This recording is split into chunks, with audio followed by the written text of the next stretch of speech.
I've already introduced myself, but I will do it again. So my name is Rachel Fox. I am the campaign strategy lead for the Land and Environmental Defenders campaign at Global Witness.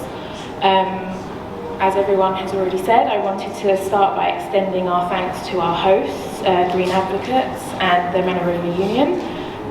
It's been amazing to know and to work with colleagues of both organisations for a number of years now, and I particularly want to say thank you to Peter and to Alfred, who have been our main points of contact for a long, long time.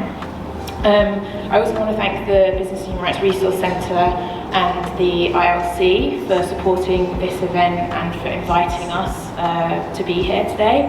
As I said a few moments ago, we're super excited. I'm with my colleague Laura, who does a lot of our data collection work on the team, and we really want to use this opportunity to learn from you all, as well as to share our experiences and many of the challenges that we've faced doing this work for over a decade now.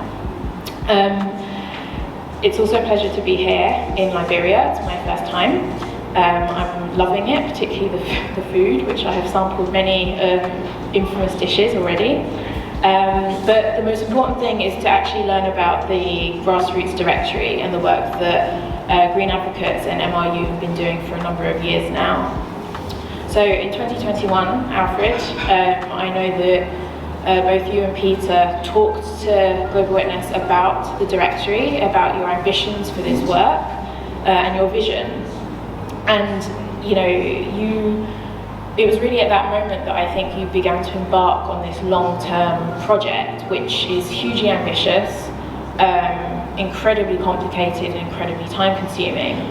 And the first thing you recognised about creating a data system is that this takes an army of people to make happen. So it is incredibly important that every one of you is here today to support this work, to think through how it could be stronger, and to think through its usefulness. So how can this be used as a tool by yourselves, by the communities that you work with, to further the goals and the impact for land environmental defenders in West Africa. At Global Witness, we know the vital role that data plays in the work and the protection of defenders worldwide. So for over a decade now, we have been producing a yearly report on lethal attacks against land and environmental activists globally. So these are people, as you all know, who are defending their land, defending the environment from destructive projects, from governments who don't seek to support the movements of civil society. And data really, for us, is the starting point for wider advocacy, for wider research, and to create change. So we don't see data as the end goal. Data is the starting point, and it allows us to tell a story and to sell a message to those who have the power and the privilege to enact change. And that's really what this project, to me, is about. It's the starting point of a very long and very complex journey.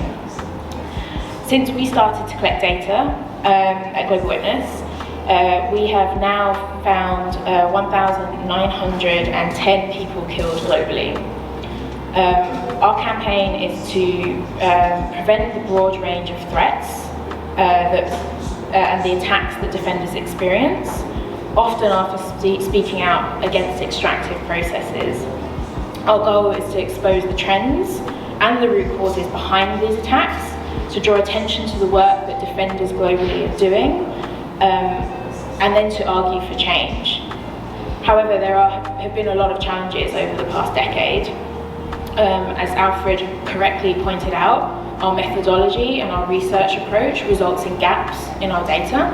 It leads to narratives that aren't fully encompassing of the true picture and the true story of what is happening. And this has been the case particularly for Africa as a whole, but West Africa in particular. So with that in mind, the ideas and ambitions behind the West African Directory is to address the gaps in global data sets collected by many of the organisations here today. We are incredibly excited to be talking about this issue, to spend some time over the next few days sharing our experience and our knowledge of what has worked and what hasn't with you all. But particularly we're also very privileged to have been supporting Green Advocates and MRU with this work, and we hope to continue to do so. So as I said, for us this is really an exchange of experiences. It's about us sharing what we have learned over the last decade, but it's also very much about learning from you all about how we can also better improve the work that we are doing. So on that note, I won't take up too much more time. It's just to say that both myself and Laura are here. We're very, very excited to speak to you all, and I really hope that we get a chance to talk to each and every one of you over the next few days. So yeah, thank you very much.